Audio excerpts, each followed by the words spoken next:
Serious. What do you think is the creepiest or most disturbing unsolved mystery ever?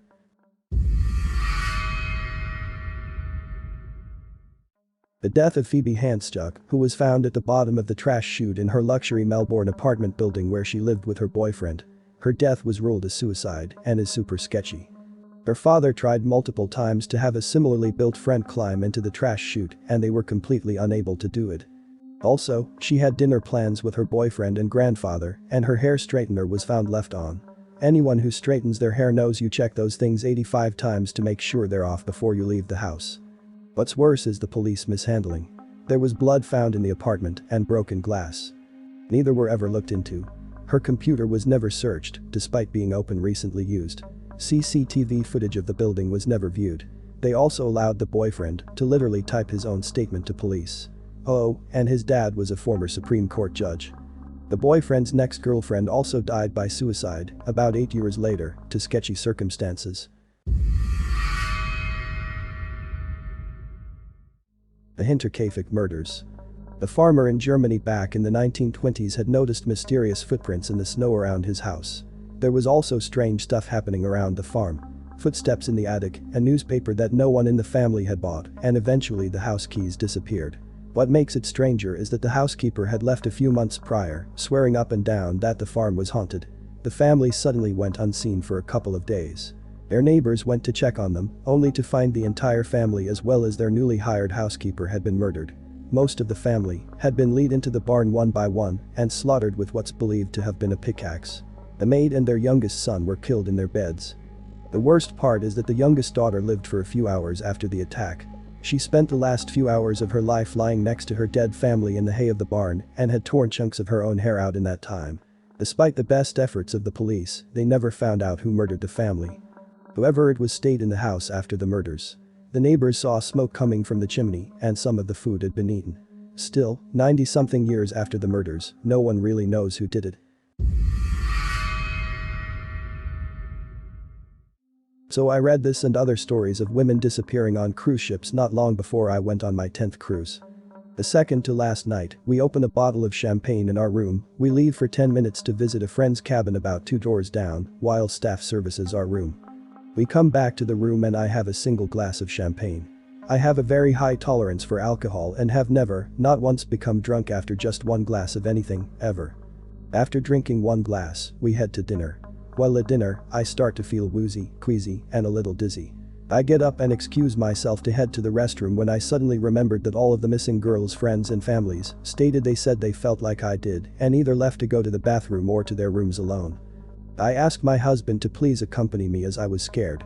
He did, but he decided to use the restroom as well, and when I came out, I was alone and leaned up against the side of the wall waiting for him.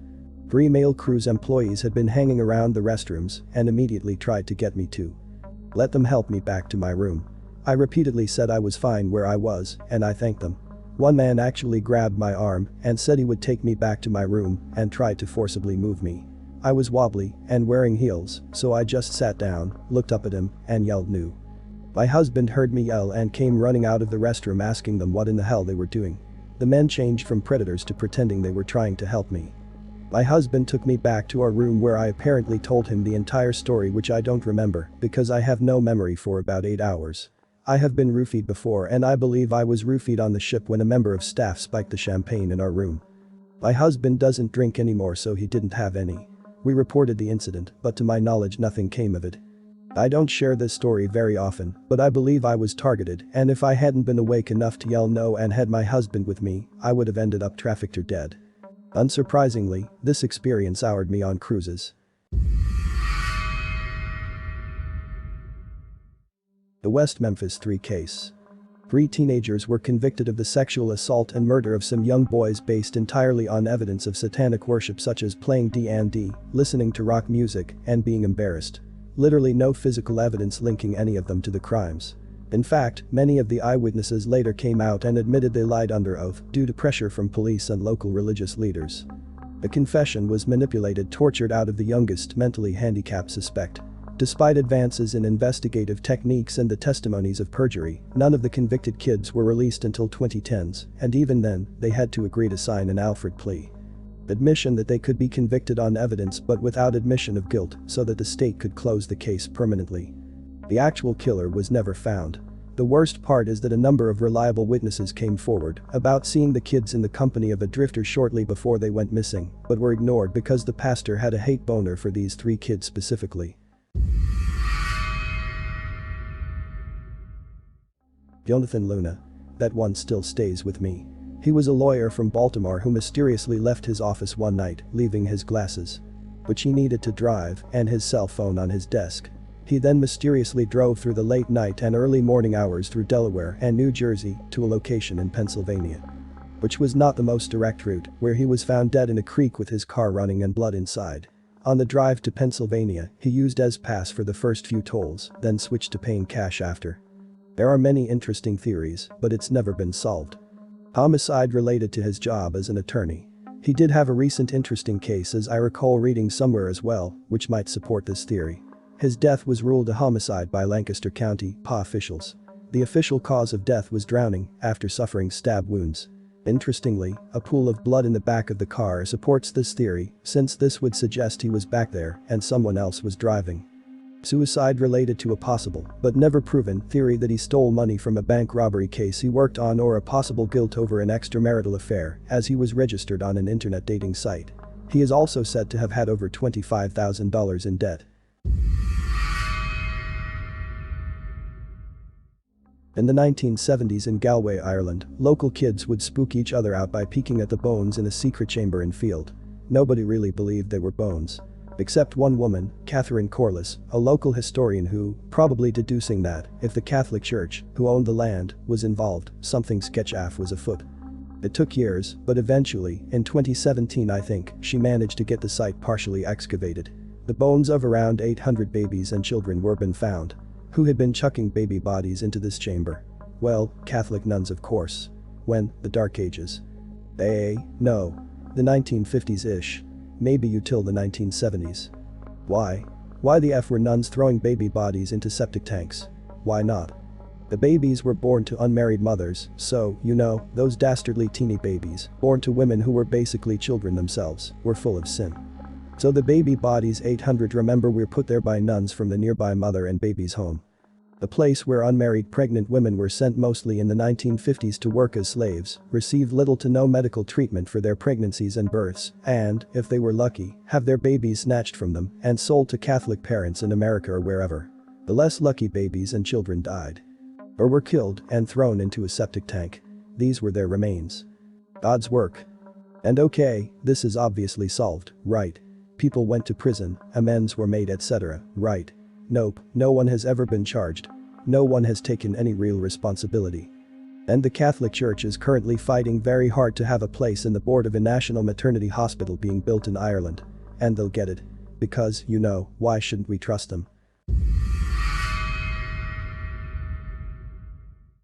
Maybe not the highest on this list, but it will always stick out to me as too strange and widespread to be ignored. I'm talking about the numerous cases of people and children disappearing and then suddenly showing up far away and in places they should not be able to get to, lacking some clothes or shoes, and having no memory of how they got there. The most recent one that I know of happened to an old man about 4 years ago. I'll always remember seeing this one because it wasn't some small part of a documentary or TV show, it was a tiny article in the newspaper I was reading at work that day. I wish I had cut that article out, as I can't find anything about it online and my memory of the article isn't 100%. An old man was walking the Appalachian Trail alone but suddenly disappeared. His wife understandably was upset and had him searched for after she lost contact with him. The search turned up nothing until the man was found west of the Rockies 6 days later with no shoes or memory as to how he got there. As far as I know, he didn't have any conditions or health issues that would cause him to forget the whole event or lose his shoes. There were no drugs in his system and no one had an explanation for it. So some guy who was like 70 to 80 just up and walked nearly 3,000 miles in 6 days with no shoes and no memory of anything for those 6 days. Strange to say the least, and many people have experienced similar events. These people aren't being harmed in the usual ways animals hurt humans, they're disappearing and reappearing in places that shouldn't be likely or even possible. I'm not saying it's aliens doing all this, but at this point it'd be weirder if it wasn't. Murder of Tristan Brubach. His body was discovered by children walking home from school. They returned to the school to tell their teachers, and the police were informed at 5:08 p.m. Brubach's body was in a pedestrian tunnel that runs alongside an underground section of the Liederbach River. The tunnel is known locally as the Liederbach Tunnel. Brubach had been beaten unconscious and strangled, though the cause of death was a long slash across his neck. Both testicles, as well as flesh from his buttocks and thighs, had been removed. The murder weapon lay on a concrete block nearby. The murder had been seen from a distance by 3 teenagers. Not the same people as the children who discovered Brubach's body. However, they did not realize at the time what they were witnessing. These witnesses gave the police a description of the suspect, and a composite sketch was produced. In March 1999, a year after the murder, Tristan's rucksack was found in a forest in Niedernossen, 25 kilometers, 15 miles, from the crime scene. The rucksack contained a Czech-language road atlas of Germany, which is believed not to have belonged to Brubach, who did not speak Czech and had no reason or means to possess such an item. The police consequently expanded their enquiries to the Czech Republic and Slovakia, but no viable leads emerged. I had a friend when I was a young teacher in Chicago in the early 2000s. Her name was Rebecca Grazelis. I lost touch with her after I moved to another state. I would periodically Google her and see she had gone here or there or written an article or something, but when I'd try to get in touch she would have already moved on to another job or something. About a year ago I searched her name again and found an obituary for her dated just a few months prior. I was so shocked I stayed up all night trying to find some information on what happened to her. I only found one odd Facebook post saying she'd gone missing in April of 2019. I've not been able to find any official missing persons report or actual report of her death other than the obituary her mother wrote. The service was in the town her mother lived in. It appeared that the service had been held at least a year and a half after she had gone missing. I want so much to find out what happened to her, but there's no way I can contact her family. That would be a horrible thing to do. My uncle disappeared around 2009 in Illinois. None of us lived near him. His front door was open for some time, so I think neighbors called police. He was gone, there was a half-eaten meal on the dinner table, and the TV was on. No signs of any struggle, no signs of him packing, no robbery, no signs of drinking alcohol. Everything was in place. It was as if he just got up and walked out the door in the middle of his meal and was never seen again. He was divorced and had some bad issues, mostly with alcohol, but also lighter drugs. He had not been around the family for years. I last saw him in the late 1990s. But he always called his daughters, my cousins, on roughly a monthly basis, even when he was at his lowest point and in really bad place. He had been doing relatively better for a year or more, less issues with alcohol and such. We knew he was likely dead after he went missing because the calls to his daughters stopped. Still have no idea what happened to him. My guess is he got involved with the wrong people to make money and had a debt owed. Doorbell rang, they grabbed him and took him to kill and bury. No investigation ever happened, no one really ever looked into it. That's the weirdest part to me. My family had already written him off as gone, so they did not push for more. They should have. The wow signal. For those of you who don't know, the wow signal was the nickname given to a radio signal picked up by an observatory in Ohio in 1977. It lasted 72 seconds and was never heard again. It also had pretty much every expected feature of an artificial radio signal, except it clearly wasn't coming from Earth or from a man-made spacecraft. Over the years, scientists have come up with various explanations for it. It's been suggested, for example, that it might have been a radio signal from Earth reflected off a piece of space debris or a radio emission from a comet. But the thing is, none of those explanations really work given the nature of the signal. The wow signal, in other words, is the strongest candidate we have so far for an alien radio signal reaching Earth. And that's where things get even more interesting.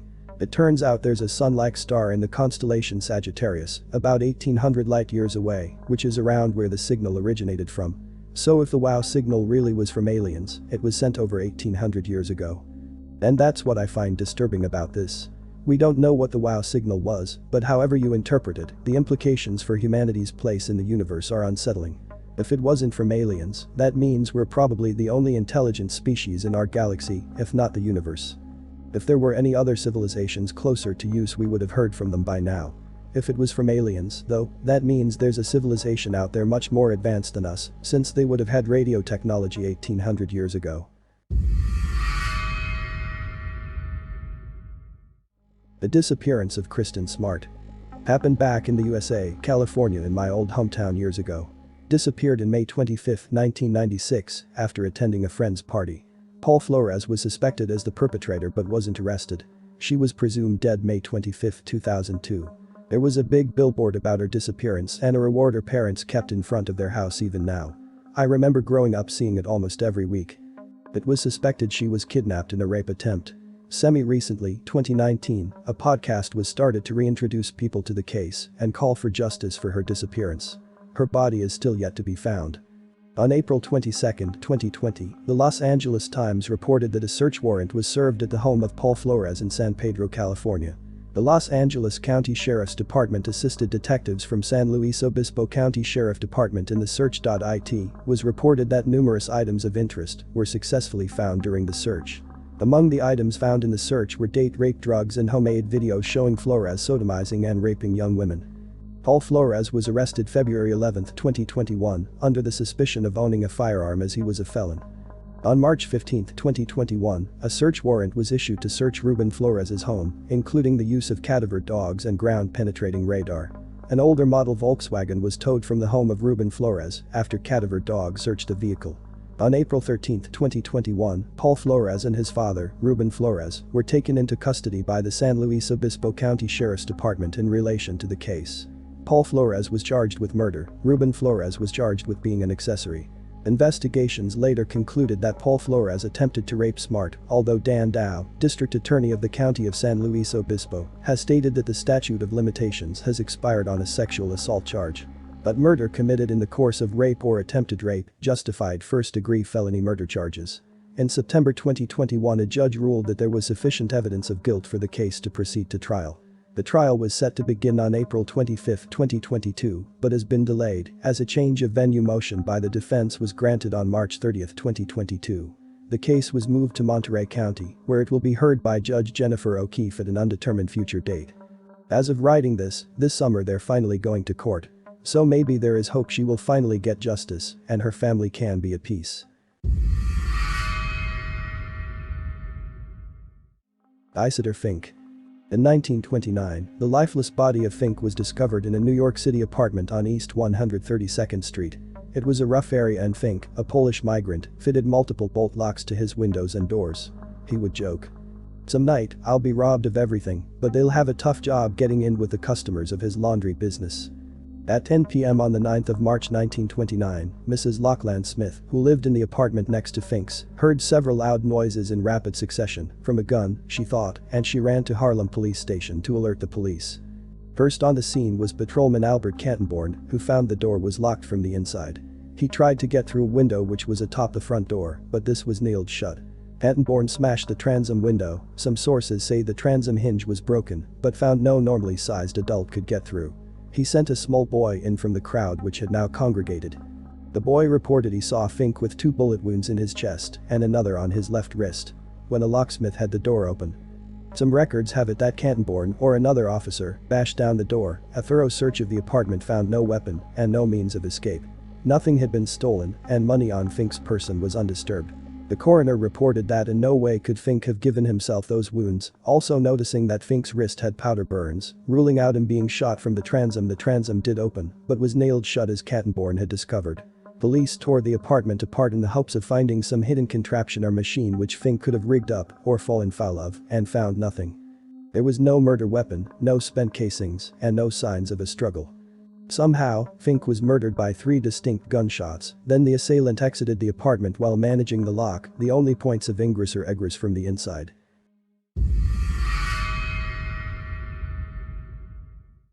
In 2017, Poland was shocked by the sudden death of Magdalena Uck in Egypt.